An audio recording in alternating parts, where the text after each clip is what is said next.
There are several ancient civilizations that we're still not sure how they ended. The Indus Valley is one such example. Now, we know where it began and some of its many achievements, but we don't know for sure how or why it fell.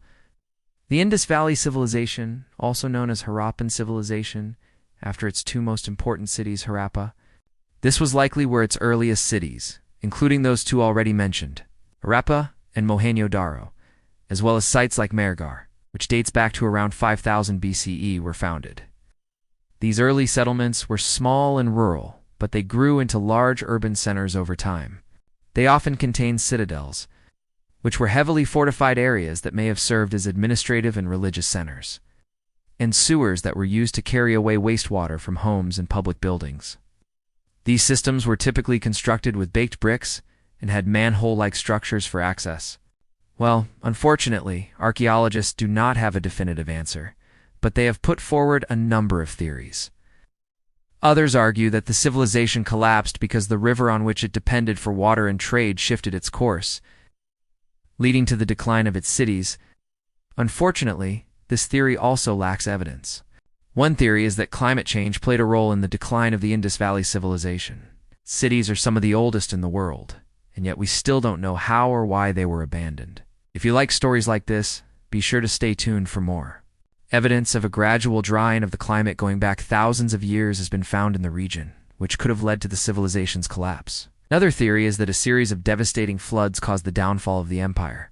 Proponents of this theory point to the discovery of flood myths in the religious texts of ancient India, as well as the fact that the cities of Harappa and Mohenjo-Daro were built on the banks of the Indus River, which could have overflowed and destroyed them.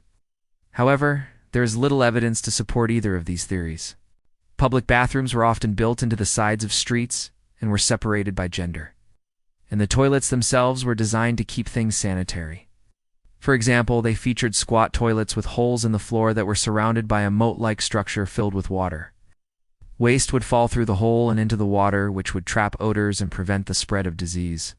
In fact, the archaeological record shows that some citadels were abandoned during the city's earliest days and never rebuilt, suggesting that they were never intended to be used. Instead, they may have been a symbolic representation of authority, and Mohenjo-Daro flourished in what is today Pakistan and northwest India. Between roughly 3,300 and 1300 BCE, that makes it almost as old as the ancient Egyptian civilization and about twice as long-lived as the civilization of the ancient Mesopotamian city of yore.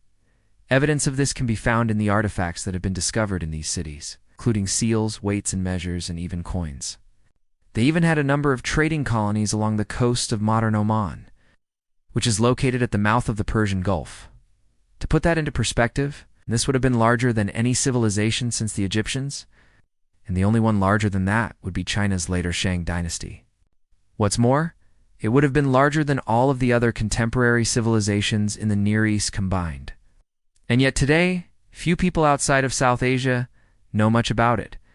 One piece of evidence suggests that a strong central government coordinated the building of large public works projects, such as massive city walls, impressive public baths, advanced sewage systems, and enormous granaries.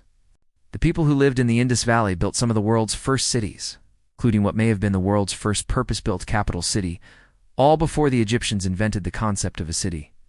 Most archaeologists believe the Indus Valley Civilization originated somewhere in the region we now call Pakistan. By around 2600 BCE, the civilization had expanded to include dozens of cities and towns with a population of around 5 million people. Archaeologists aren't exactly sure what led to the rise of this mighty empire, but they have uncovered some clues. Cities of the Indus Valley Civilization were laid out according to a grid plan with carefully aligned buildings and streets. Another interesting feature of these cities was their sophisticated drainage systems, which consisted of a network of covered drains. The Indus Valley Civilization was also a major center of trade, both within South Asia and with other ancient cultures such as the Sumerians of Mesopotamia and the ancient Chinese. So how did such a mighty and advanced civilization fall? Some scholars blame the fall of the Indus Valley Civilization on outside invaders, but there is no archaeological evidence of an invasion or conquest. Today, the Indus Valley Civilization remains one of the great mysteries of archaeology,